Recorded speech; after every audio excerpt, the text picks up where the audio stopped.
Hey, it's 12 noon or thereafter in the East Coast, lunchtime out here in the East Coast, and second cup of coffee out in the West Coast. Welcome to Remarkable Results Radio and the Town Hall Academy. It's Carm Capriato here on the Aftermarket's only weekly forum for aftermarket professionals that really inspire and grow individual companies. It's actually a summit for the forever student. Like that? That's Love it. How sweet, how sweet. Episode 78, low-hanging financial fruit that will improve your profits. And boy, do I have three guys excited to bring you this episode. Thank you so much to Jasper Engines and Transmissions. You know, in addition to the strict quality remanufacturing steps they take at Jasper, they can actually improve a drivetrain's component's original design so that it runs longer and better than when it was new.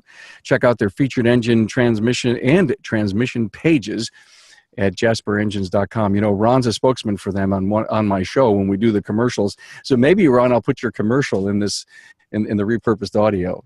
My God, cool. People will get a double dose of Ron. Who wants that? Oh, be careful. Imagine that. Hey, so last week, by the way, just to remind you all, episode 77, 77th week we've been doing this because Jasper's been so kind to be with us. Business Coaches Lab on standards. It was a great discussion. And next week, what drives your parts buying decisions? And don't forget about the brand new show called For the Record. 4 episodes out there already. This past Monday, Chris Clodier came on and did a rant on leadership. And each and every Monday morning, look for the brand new podcast called For the Record. Hey, we've got who we have with us. Ron Haugen from Westside Auto Pros, Des Moines, Iowa. Hey, Ron. Hi, how are you doing, Carm? Hey, I'm great, man. You're a great supporter of the podcast. Thank you so much for being here. Andy Bizub, Midwest Performance Cars in Chicago. Hello. Hey, Andy, you and I did our interview in Las Vegas last year at Apex. That was a lot of fun. It was great. And then BJ Lee, business coach with the Institute for Automotive Business Excellence. Hey, BJ. Good morning, everybody. Great to be here. Yeah, Love this. Me too. Thanks. Wow. So we're on Facebook Live. We're recording this for repurpose for next Wednesday. And we're here to talk about low-hanging financial fruit. And I want to offer this up into a couple of segments. It will go all over the board, but I think we can find opportunities to improve our profits. You know, there's 3 things that make profits, right? Managing your costs, managing your sales, managing your margin, and of course, you end up with a net profit. So we're going to talk about a lot of those different areas, plus team engagement and maybe even some time management. And I want to go to you first, Ron. You said you believe that inspections are low-hanging fruit. Oh, absolutely. Absolutely. You know, it's widely been adopted or taught as the 300% rule. And what 300% is that you inspect every car, present the results to every customer every time. And if you inspect 100% of the cars, estimate and present 100% of the findings 100% of the time, that's your low-hanging fruit. You're going to find what's there. You know, a car might come in for a coolant leak and it needs ball joints. And it's not up to us to judge what the car needs or what the customer should do or whether or not they should fix it. That's the customer's decision. It's our ethical and moral responsibility to tell them what that car needs every time that it's in. And basically, we give them enough information that they can decide what's best for them at that time. Ron, let me stop and ask a question. Are you talking about paper inspections or the new digital vehicle inspections? Either. I mean, here we use the digital inspections, but if you don't have that technology or haven't invested in it, certainly a paper inspection's fine, but you've got to have some kind of an inspection, and then the advisor has to take the technician's findings, convert it to an estimate, and present it to the customer, because people don't know what their car needs. And oftentimes we can be quick to judge. We might have Mrs. Jones bring her car in, and we're like, well, she never leaves town. She only drives to the grocery store and to church, and she's always driving around town. She's in for this belt and an oil change. So, you know, the ball joints aren't that loose. We're not going to worry about that. What we don't know is that she's planning to drive 800 miles that weekend because she's going out of town to visit family. So, if it needs it, it needs it. And it's our duty to let them know. And if you embrace that 300% rule, you're going to see more than the low-hanging fruit coming in, because you're going to find the stuff the car needs, and you're going to present it to the customer and give them a safe, reliable vehicle. You guys agree to Ron, that inspection? I mean, this could be the number one big takeaway here. I wholeheartedly agree. It is our obligation, our professional responsibility to look these vehicles over and present that information to that client so they can make the informed decision on what to do, right? I mean, that's our job to do that. And if we're not doing that, we're just hurting the industry, we're hurting the clients and stuff, and we're not taking care of business. Yeah, I totally agree. And we use the digital inspections. Not only are they a great sales tool, but they're when the techs get used to them, they're much more efficient for us than the paper. And as I was listening to Ron describe, the inspection and the reason for it, I really thought of it in terms of going to the doctor. These people are bringing their car to the physician who's going to check out their car. You go to the doctor doesn't say, well, you're not a professional athlete, so you're not going to really need those knees to work correctly. He tells you everything that's going on with all the systems, and then you make the decision about what you're going to do. Guys, does an inspection, a thorough inspection, the 300 rule, Ron, does this go deep into trust and retention? Oh, I think absolutely. People show that you care, or you're showing people that you care enough to let them know what's going on with their vehicle. I mean, not everybody's probably going to appreciate it. Some people, don't want to know what's wrong with their car. They'd rather just drive around in the dark, but that's not your customer. So, it does create trust because you're showing them that you took the time to look their vehicle over, explain to them what deficiencies you found, and you go back to what it is, what it does, and what'll happen if you don't fix it. And at that point, I mean, it's their decision. The choice is on them. But it makes you professional. It sets you apart from the people that aren't doing this. Thank you for that. Appreciate that. BJ, we put a lot of parts on cars that sometimes we don't charge for, and we may find an opportunity there.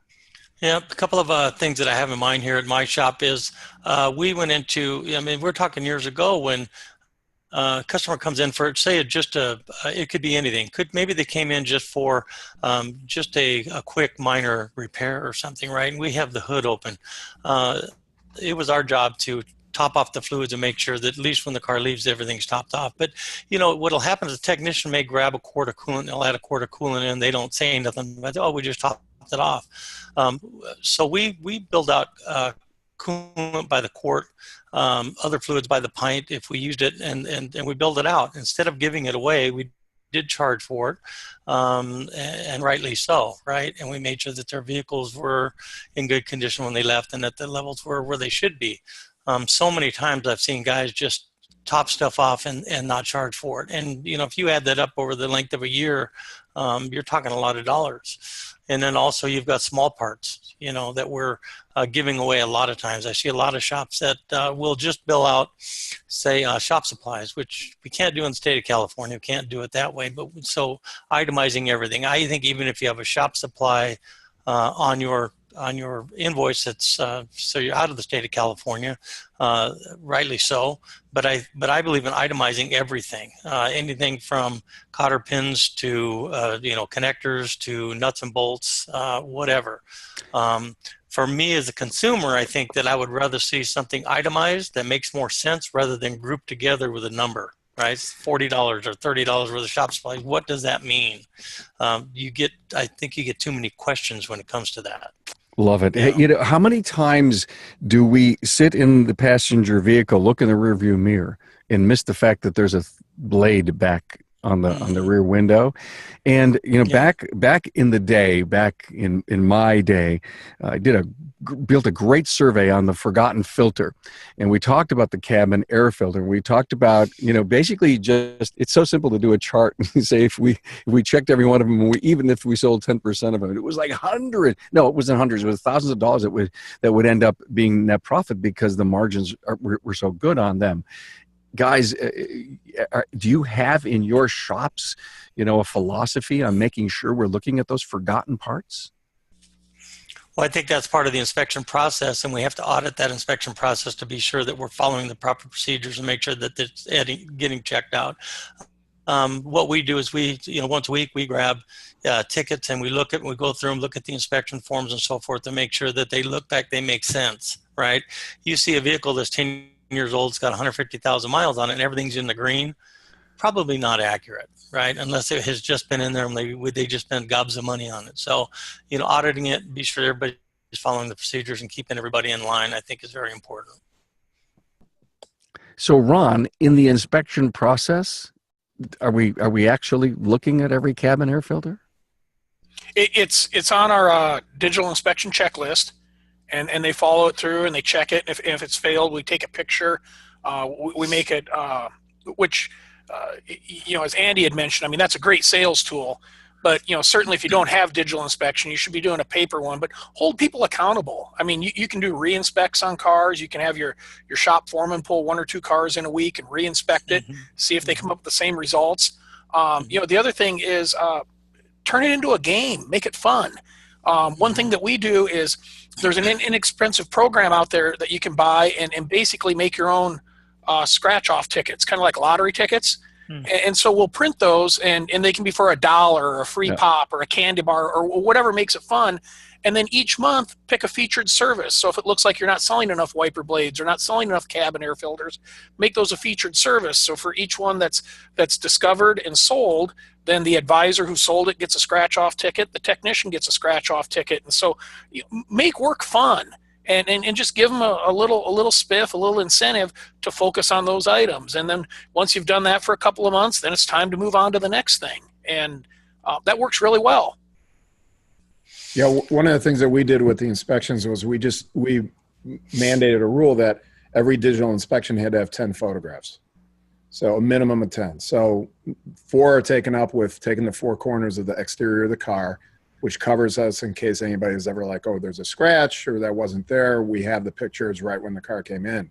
But then they very quickly just found that they could easily hit 10 by taking those first 4 and then taking the rest of the systems of the car. Some of our inspections have 15, 20 photographs on them. And these guys, and really like the cabin air filter, that's for my guys really want to inspect all of that kind of stuff because replacing a cabin air filter is a great part of their ticket. It's a heck of a lot easier than replacing a control arm. I agree with that. And I agree with Ron. I mean, I think it's so important that we have fun. If we're not having fun, we spend more time in the shop than we do in our own homes. Let's have fun. Well, Yes. and also back to what you said, Andy, if you pull the cabin air filter and it looks great or it's relatively new, take a picture of it. Let's tell people what's good on their car too. Don't just give them a list of what it needs. Yeah. That's a great idea, Ron. I was looking at some chatter, Andy, and I didn't hear every word you said. And if I'm repeating this, stop me. But I have a friend who has an incentive for the number of pictures that are uploaded. Okay. Yeah. That's a good way to do it too. And they're basically saying that per car, he's got an average. And if he doesn't see that, they didn't meet muster. And I guess there's some kind of incentive for the guys to stay at a level. Sure. One car equals so many pictures at the end of the month. That's what he wants to see. Yeah. Right. Yeah. So I guess a picture of something good really builds history. Mm-hmm. Doesn't And it? trust and rapport. Yes. Yeah. Yeah. We got to be the good guys too. I'm thrilled about this. And then we're in air conditioning season. I don't know about you guys. Is it hot in Des Moines? Oh, yeah. Yeah. We get 90, 96 degrees and we have humidity, which makes it feel even hotter. Absolutely. Yeah. Well, I know what humidity's by. We're right next to Lake Erie. Boy, talk about humidity. So is there any air conditioning ideas to grow your top line? I'll tell you one thing I did at our shop. I bought this shop. It was my second location. And so when I bought this shop, I went through some of the old inventory and stuff that they had there. And back behind a bunch of boxes in storage, there was cases of this AC system deodorizer, right? It came in the little bottles and you put it down through the vent and, pull it through or whatever. And it was there. I don't even know how old it was. It just, I thought, what is this doing? Well, how come nobody uses this? And this place was in the desert. I mean, you know. And so I took this stuff out of here, and we started promoting these AC vent deodorizers and stuff, and it was amazing. I sold every bottle of this stuff, you know, that I had to order more. And this company that was on this bottle, I didn't even know where to get it. I tried to find it. So, you know, I don't know. Was it Aircept? No, it wasn't. I can't remember the name of it. It came in a white bottle with blue writing on it, plastic bottle, you know, and it was just awesome. And there was guys that worked at this company before I bought it and stuff. So I said, well, hey, why is this here? How come this hasn't ever been used or sold? I don't know. You know, I said, well, let's get rid of it. Let's use it, you know? And so first I didn't know how long it had been there. So I did it in my vehicle first, because I wanted to make sure it didn't stink, you know, make sure it was still good, you know? So I did that, and it's amazing. I mean, you're doing a $39 deodorizer, you know, and pretty much the inventory didn't cost me anything. So it wasn't that expensive to buy that stuff anyway, but it was awesome. It was great to just to see what we could do with it. And it turned out that it was very, very profitable. And that's such a simple thing to do. You know? A great tip, BJ, especially at this time of the year. Ron, we can grow our top line with a good customer retention program. Am I right? Oh, absolutely. Absolutely.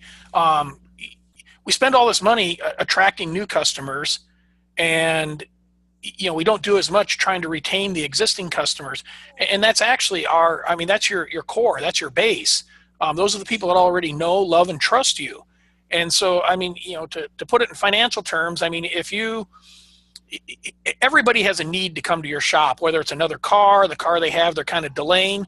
So, you know, let's say you've got 3,000 customers in your database, and you've got a good retention program, and you get a third of those to come in one more time. That's 1,000 customers. And let's say your average RO is $300, which is probably low, but let's just say it's $300. Take 300 times 1,000 customers. That's a big number. Mm-hmm. And we didn't have to market to somebody 6 or 7 times to get them to love us and come give us a try. We didn't have to offer them a low-cost oil change or anything discounted. We're just simply keeping our name and face out in front of them. And, you know, a great example is the other evening, my girlfriend and I went out to eat. We went to this restaurant that we went to like a year ago, and it was phenomenal. It was great. But we haven't been there in a year. And the reason we haven't been there in a year is they don't advertise. They're not at the top of my mind when it's time to go out and eat. Mm-hmm. You know, they don't market to me. You know, I don't get email specials from them. You just somehow think to go there. Yeah. We're in the same way. We can lose people when it comes time. We all have customers that cheat on us.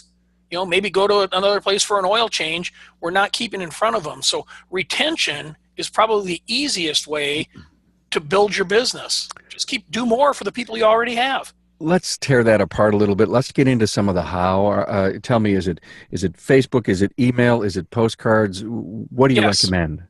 Oh, all of the above. Okay. I mean, you want to be in front of them so they remember you. So, you know, certainly, you know, the Facebook, and you got to remember on Facebook, it's social media. It's not sales media. Yeah. Don't go on there and tell them you can buy 3 and get 1 free strut. They don't want to hear it. But keep in front of them.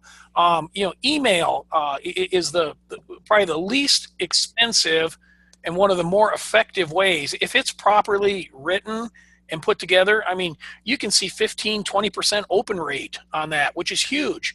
And then, of course, the postcards, maintenance reminders, email reminders, hey, it's time for an oil change. And then let's not forget the decline services.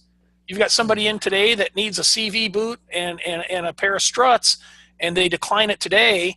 Well, that doesn't mean they're going to decline it next month or the following month. We have to have a process in place to contact them and remind them, hey, you know, last time you were in, you needed this. Maybe it was a financial reason. Maybe they have money now to do it, whatever the situation. But that's work. All you have to do is bring it back in the shop. It's there to do. So you're really managing really hard declined work, social media, email. I mean, Ron, is this the job you do inside the company? That is what I do here. Yeah, it's all part of the marketing. Absolutely. And I think somebody internal needs to at least oversee it, if not actually do it, just to make sure it's effective and it's working. You've got to track everything you do. You know, you might come up with a way to do this, but if you're not tracking it, it could become ineffective. Yeah, we work on that when we take on a client that is struggling on car count or something like that, one of the first things we do is mine their data, the customer base, and especially if they're tight on cash, because they've been struggling for a while or something. Hey, let's go after the people that have already been here. If they haven't been here, let's send them a letter and say, hey, we haven't seen you in a while. Is this something we did? What can we do? And some sort of a letter or email or whatever, or both, like you said, to get them back in there. And so many times, more times than not, do we get people coming in the door and increasing that car count, just getting those lost customers back in. It's a definitely an inexpensive way to get them back. Thanks, BJ. Andy, I know you've got a million things to say. Would you just sit on that for a minute? Yeah. Thanks. How many times has a customer said that a new vehicle may look and smell nice, but the reality is they come with seemingly endless monthly payments, higher fees, higher insurance premiums? We've probably all been there, we know. Well, the better solution for your customer are remanufactured components from Jasper, and that means a new lease on life for your customer's trusted old friend. Thanks, Jasper, for supporting the Town Hall Academy.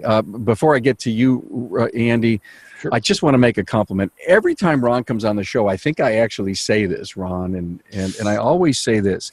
I love his social media.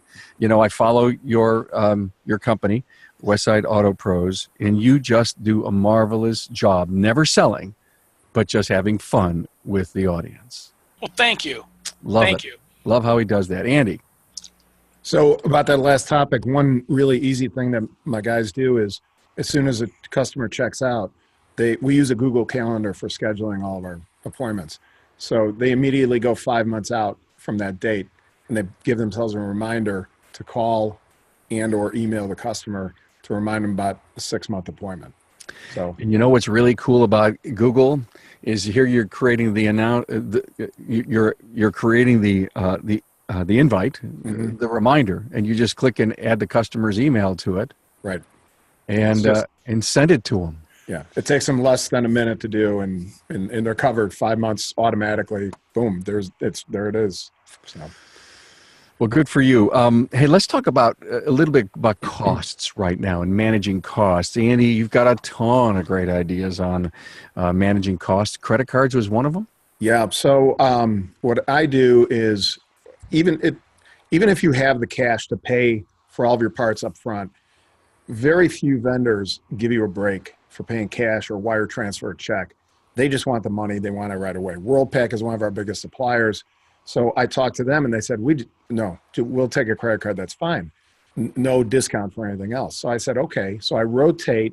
First of all, I bundled all of our Worldpac parts charges into a monthly bill. So I just get tagged once a month with a larger number. I rotate through several credit cards that have the best benefits. I happen to use travel benefits a lot. And when a really big number hits, a lot of these cards will give you double and triple points.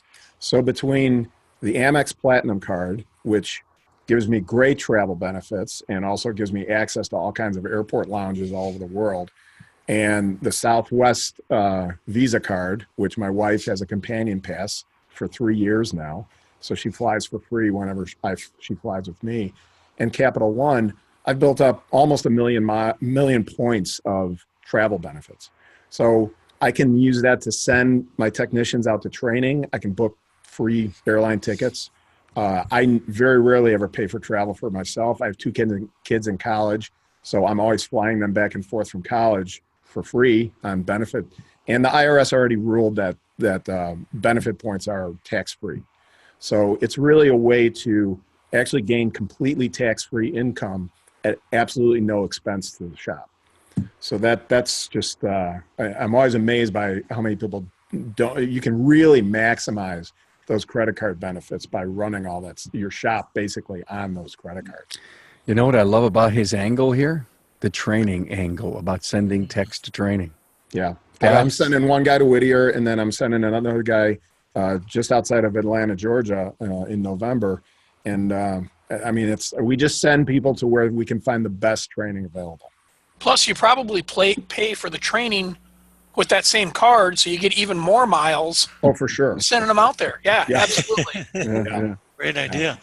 Great idea. So, Andy, you also have an idea about lowering your payroll tax. Right. So one of the things that we do for our techs is if they want to buy a tool, we'll front them the purchase. We'll buy the tool. And then let's say it's a $500 tool. We'll say you can pay $50 a week over 10 weeks. And what we do is instead of doing a deduction of money that we've already paid them, let's say a technician is being paid, just for ease, is being paid $25 an hour. He works a 40-hour week. We'll pay him for 38 hours. So he gets to actually pay for those tools with tax-free money. He never pays income tax on that money because he never even gets it. Instead of deducting money that we pay and then hits our payroll tax, hits our workers' comp, we just take the hours off and take it that way. It works out better for everybody. It's a small savings for us, but it's a great benefit for our technicians. So, I mean, my one technician just bought a $3,000 cabinet to put on the side of his toolbox, and he probably would have never bought that cabinet if we didn't have this program in place for him. He's trading hours for tools. For sure. It's like a barter system. And it's a win-win-win right across the board. What's the IRS say about the triple win? Well, you're bartering, so that it's not even, it never becomes income. So you've paid for it up front. We're not writing off the tool as if we bought it. We're just buying the tool, and then we're just giving him basically an interest-free time to pay off. So we're not taking any kind of a deduction for the tool, but he gets to pay for it with money before he has to pay taxes on the money. So it's a barter system. He never even gets the income. Your views, guys, on that? I like the idea. I'm sure Andy has done this. I would just advise anyone that's going to do that to certainly talk with their tax professional. Yeah. Make sure that everybody's comfortable with that. Yeah. Mm-hmm. Yeah. And it's all recorded. We have records of everything. And my bookkeeper, she just takes care of all the payroll and all the hours and billing and everything. So that's awesome. Your comp fees would go down too. Right. Because you're not paying, you end up, by a small, if a guy makes $70,000 and he pays off $3,000 in tools, he actually only makes $67,000. And I guess the other benefit for the tech is he's not paying, he doesn't have this long-term tab on the tool truck. For sure. And there's interest there that you just don't even see, but it's there. Yeah. You might be able to negotiate a better price on the tool because the tool truck guy's getting paid for it. Yeah, right away. He's not waiting 10 or 15 weeks to get it. Yeah. Or longer. It works out better for everybody, really.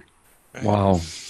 Yeah, I remember years ago we used to use, there was some kind of a tool, I can't remember what it was now, but there was something to do with tools that we did at pre-tax dollars. I don't know if you remember that going around back in the day. It's been quite a while since we did that. It worked for a while and then kind of fizzled out. So a lot of guys were just uncomfortable with it.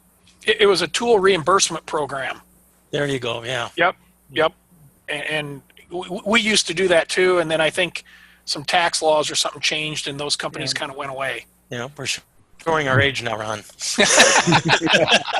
You know, I love all the research you've done, Andy. It's working for your company. But Ron said, please check with your accountant or your tax professional to be sure that this is going to work and it's right in your state. It's amazing how every one of our states has something, a different slant on things. And then there's the mother up top, the IRS. BJ, you've got a great idea on saving money on parts washer. I can remember this was back in, 2000, 2002, something like that. I had bought a jet spray washer. And back in the day, you had Safety Clean and they came in every month or 3 months or whatever you had set up with them. And I just hated using their service. It just wasn't good. They didn't show up. They didn't do a good job. It just seemed like I was always writing them a check. And I bought a Clean Tech machine, which was a jet spray Aquas washer. And that was the best thing since sliced bread. I bought this thing, I think back then for $3,500. I could put everything in it, all the parts in it. It cleaned the parts well. Drain pans you could clean tools in it and everything. And there was some kind of an investment analysis I had done back in in the day when I did that, and it saved us thousands just in lost billable hours throughout the year with your technicians when they're sitting there scraping and cleaning and doing all that. They could be working on cars while that jet spray washer is cleaning. So it's just a huge money saver for sure. That's a great idea. I love things where you can get rid of the monthly or quarterly payment. You can just buy it and be done with it. We actually Go ahead. Go ahead. No, it seemed like I was on a quarterly service, and it seemed like they were there every month. It seemed like I was always writing them a check, and I was like, oh God. Yeah. That's one of those painful checks that everybody that is done. I mean, nobody likes writing that. It's like paying property tax. Right. We did a similar thing about 6 months ago, and it's worked out really, really well. We were paying $333 a quarter for Safety Clean. We changed our parts washer to a product called a Smart Washer. It's a biodegradable micro-based parts washer. And not only is it non-toxic, but the solvent never has to be changed. It's not solvent. And the guys can get it on their hands. It doesn't eat their hands up. It was $1,600. So it takes us just over a year to pay for the thing. And it's better for the techs. They love the job it does. It actually does a better job than solvent-based parts washers. So I'm totally on board with that. We look for all the green stuff that we can do, and this was like super green. Right. Great tip, guys. Thank you very much. Hey, performance and reliability, that's what Jasper's remanufactured diesel engines provide. They provide mile after mile for their customers. Their running complete engines are dynamometer tested with horsepower and torque ratings recorded. And there's also a nationwide warranty included too. Talk about dependable service. Wow, keep your fleets happy. Get Jasper's diesel engines. Guys, this has been great so far. Let's jump into a couple of more things. Ron, you talked about, you'd love to talk about employee incentives as an opportunity for low-hanging financial fruit. Yeah, we touched on that a little bit earlier. When I talked about you can buy the scratch-off tickets. Okay. The other thing that you can do is you can, just put a standing reward into something. Two things that are oftentimes overlooked in a mechanical repair shop that are easy to do. It's easy business to get into. Certainly the headlight restorations, the headlight polishing, and then the other thing is windshield repair.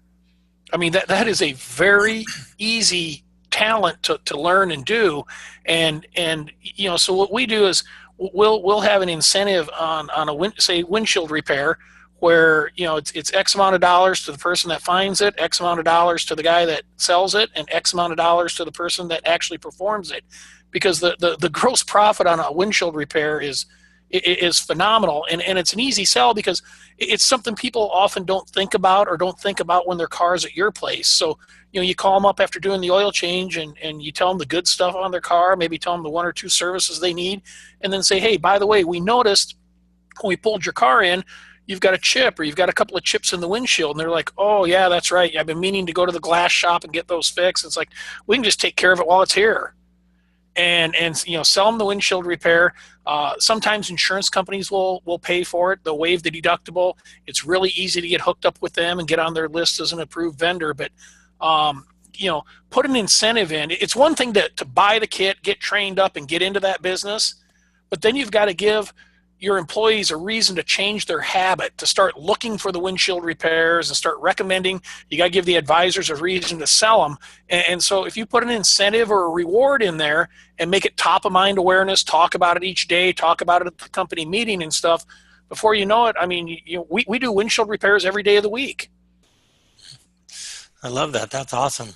I haven't heard that one about the windshield repair. That's pretty good. It's funny because when I was 18, 19 years old, I did windshield repair back in the day. I did that along with, I don't know if you remember the used car dealer. They had a guy that did the ground white walls into the tires. Oh. So you are dating yourself there. I am, and it's crazy. I think about that and think, wow, it was such a simple thing and so easy to do. Yeah. We trained our shuttle car drivers to do it, and that way you're not even tying up a technician for doing it. I love that. Yeah, we have a similar. We have if you ever heard of Aquapel. Oh yeah. Yeah, we added Aquapel as a service. I mean, great margin. You know, we buy them in bulk from Amazon, and we train the porters to do the windshields with the Aquapel. You know, Yeah. and people Awesome. love it. I think the greatest point that came out of here, Ron, was the change of habit. You know, just because you added the new service and for years you've never done it, in order to break in, I love the incentive idea, but at the same time we added a new menu item and we need to be sure we sell it. Absolutely. Great point. Absolutely. Get everybody on board. Yeah, Incentivizing and training. That's what it's all about. You know, years ago you got tell a mechanic you had to polish some headlights. He's like, "What? That's not mechanic work." Right? Tell them they had to grind white walls. Yeah, that's right. Yeah. Oh It wasn't my. grinding the white walls. It was lifting the machine out of the truck that killed me. Oh my. Oh, see, you're all dating yourselves. Stop it. Hey, good stuff. Andy, yeah. I love this talking point about association memberships. Yeah. So it's funny because this just happened at the beginning of the year. Our ASA membership came up for renewal, and the fee really went up, so a couple $100 for us. And so I said to my bookkeeper, who is also my sister and is very frugal, I said, is it worth it to re-up with ASA? And she said, well, you can drop it. It'll save you $500 a year, but it's going to cost you $2,000 a year for all the discounts that we get through ASA. I mean, just our ADP payroll through ASA, we get about an $80 a month discount. So there's $1,000 right there.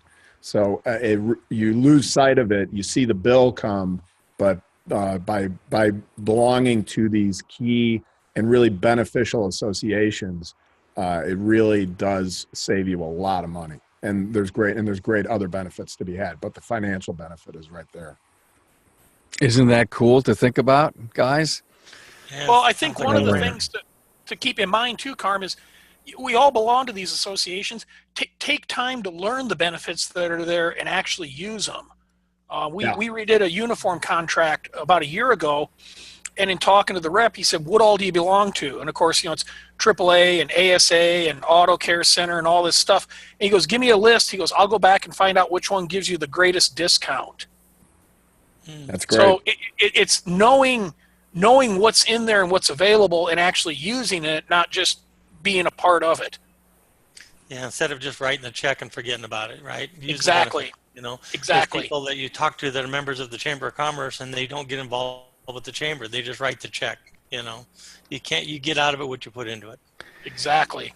I am such a big advocate for associations, guys. I just truly, truly am. And when you think about the networking, I mean, let's put that the big umbrella. If you invest your time and you get involved, the networking, there's no price. It's priceless. And then you bring up the word training.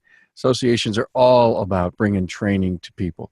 And then there's the discounts that bring the value as far as the monetary side to it. So for people that aren't involved in an association, I guess I wonder why. Please go to my website, type in the word association, type in, ASA, type in Vision ASA Midwest, all that. And we've done some great podcasts on the value of associations. This was a very interesting, very succinct, very tight, very focused podcast episode. I loved where we went. Any final thoughts from any of you guys that have come to mind that you'd love to share? I would say, watch these podcasts. I think these podcasts are so entertaining. They're so educational. I think there's so much to be learned. There's nobody that knows everything. But when you look at how many episodes that you have, and I listen to these episodes, and no matter what you do out there, listen to these things. Get up in the morning, have your coffee, and that's what I'll do. I'll sit there, have a cup of coffee, and I'll listen through the podcast and stuff. And there's just so much. I mean, just on this right here, and this is what we do every day. There's things that you get. Oh yeah, you got to have that oh yeah moment, right? And say, I'm going to do that today. I'm going to check into that, and every week, there's something that you can take away from this and put that into work, and it's going to help you to be successful. My day's complete. Thank you, BJ. I am going to go find a happy hour place right now. Yeah. Yeah, I truly mean it. Well, It's thank you. awesome. There was 400 of them out there, more than 400 episodes.